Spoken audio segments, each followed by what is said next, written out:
Hello everyone, welcome to my channel.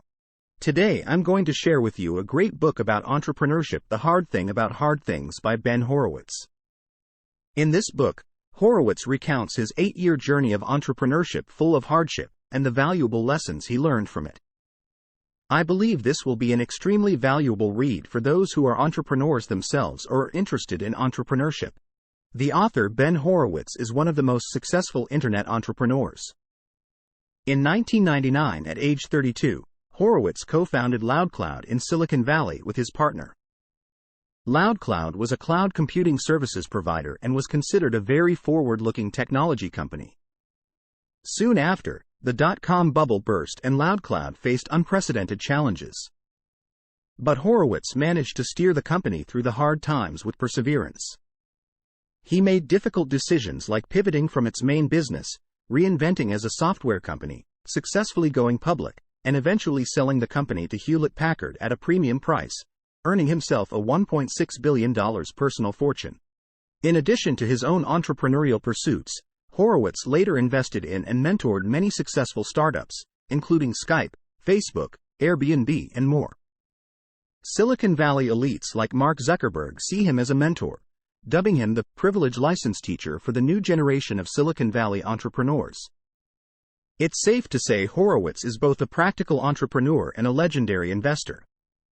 His recounting of his entrepreneurial journey and lessons learned in this book will provide penetrating insights.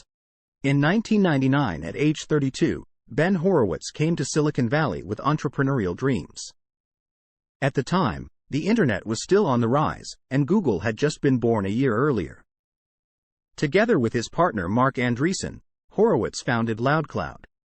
They chose cloud computing services, which was a very cutting-edge field at the time. Initially, everything went smoothly. Within 7 months of inception, the company signed deals worth over $10 million. The up-and-coming Loudcloud also attracted investments from renowned VC firms. For a time, Horowitz was the new star of Silicon Valley. However, the good times didn't last. In March 2000, the dot-com bubble suddenly burst. The Nasdaq index plummeted overnight, and many internet companies went bankrupt. Loudcloud was also hit hard with orders dropping sharply and cash flow drying up. The company was facing a life-or-death situation. Facing tremendous pressure, Horowitz made a shocking decision to take the company public. At that time, the entire market was dreary, and successful internet IPOs were few and far between. But an IPO was Loudcloud's last hope for financing. To make the IPO happen, Horowitz had to conduct a painful reverse stock split. He and his team traveled non-stop for 3 weeks, sleeping no more than 2 hours a day. During the roadshow, Horowitz's wife suddenly became ill and lost consciousness for a time. But Horowitz did not falter. He bore the tremendous stress and finally got Loudcloud listed on Nasdaq. The IPO won Loudcloud $160 million in financing. But good times still didn't arrive, as Loudcloud's biggest customer suddenly declared bankruptcy, defaulting on the $25 million it owed, and Loudcloud's share price plunged 50% again. The shadow of failure seemed to linger over Horowitz perpetually. Facing repeated setbacks, Horowitz decisively chose to pivot. He stripped Loudcloud of its main business, keeping only the intellectual property of Opsware, its superior software. Then, with the remaining funds, he acquired another company, and formally renamed Loudcloud to Opsware. After the pivot, Opsware still struggled. Its share price once plunged to 35 cents, on the verge of being delisted. But Horowitz rallied his employees again and saved the company at the last moment. Subsequently, Opsware products became bestsellers, and business performance improved steadily.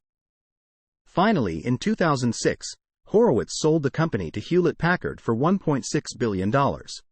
As you can see, Horowitz's entrepreneurial journey was full of twists and turns. In 8 years, he created 2 companies from scratch and exited successfully in the end. His winding path of entrepreneurship was also humbling for later entrepreneurs. After repeated hardships and failures, Horowitz distilled 5 difficult problems of entrepreneurship. These problems plague almost every entrepreneur, but the correct coping methods are elusive. Next, I will explain these 5 problems in detail. First, how should a startup hire people? For startups, recruiting is a primary conundrum. Many entrepreneurs lack hiring experience and are at a loss when facing resumes and candidates. Horowitz's first piece of advice is, don't be beguiled by perfect resumes. Because the key is assessing whether the candidate fits the role. You need to be clear about your required abilities and experience, and see through the interview if the candidate meets the criteria. Secondly, Horowitz believes that senior executives from big companies do not necessarily suit startups. Because startups move faster, and executives from large companies may find it hard to adapt. Lastly, Horowitz suggests not poaching from friends' companies, as this would affect industry relationships. Of course, if the candidate proactively reaches out in urgent need, it should still be carefully considered. Second, how to improve efficiency at a startup. Efficiency is the most precious resource for startups. Horowitz gave 2 methods to improve efficiency. First, establish scientific and rational promotion criteria. Don't let mediocre people get promoted, as that will lower team efficiency like a virus. Second, reduce company politics. Hire more honest and hardworking people. Don't hire people who are too ambitious. Also, founders should watch their words and actions, so as not to breed political infighting. Third, what is the most important task for entrepreneurs? When the company has no obvious technological edge, Horowitz believes the most important task for entrepreneurs is to win customers. You need to discern what products and sales models customers need the most, think outside the box, and create unique value for them. One example is when Horowitz spent $10 million to win back a critical contract from a major customer. Fourth, how to deal with hardships in entrepreneurship. Entrepreneurship will inevitably encounter all kinds of difficulties. Horowitz gave 2 suggestions at this time. The first is to find financing, injecting new capital to help the company get over tough spots. The second is to decisively pivot, giving up sluggish business and focusing resources on the most promising ventures. Fifth, should you sell your company? For entrepreneurs, the most difficult choice is whether they should sell their company. Horowitz believes that if the company has the potential to become an industry leader, then persist. However, if the company struggles to stay ahead and industry concentration increases leading to diminishing returns, decisively selling the company may be the best move. The above covers the main contents of The Hard Thing About Hard Things. Through Horowitz's first-hand experience and reflections, we can deeply appreciate the difficulties and twists and turns of entrepreneurship. Perhaps the most valuable lesson is that success comes from maintaining faith and determination even amidst difficulties. There are no clear-cut right and wrong answers in entrepreneurship. Founders have to make choices amidst intricate situations. So when facing future risks and challenges, we must learn to stay determined, dare to decide, and maintain the courage and will to fight. If you'd like to find out more about Ben Horowitz's entrepreneurial journey and wisdom, I highly recommend you purchase and read The Hard Thing About Hard Things. It will be a precious trove of knowledge, a reliable entrepreneurship guidebook.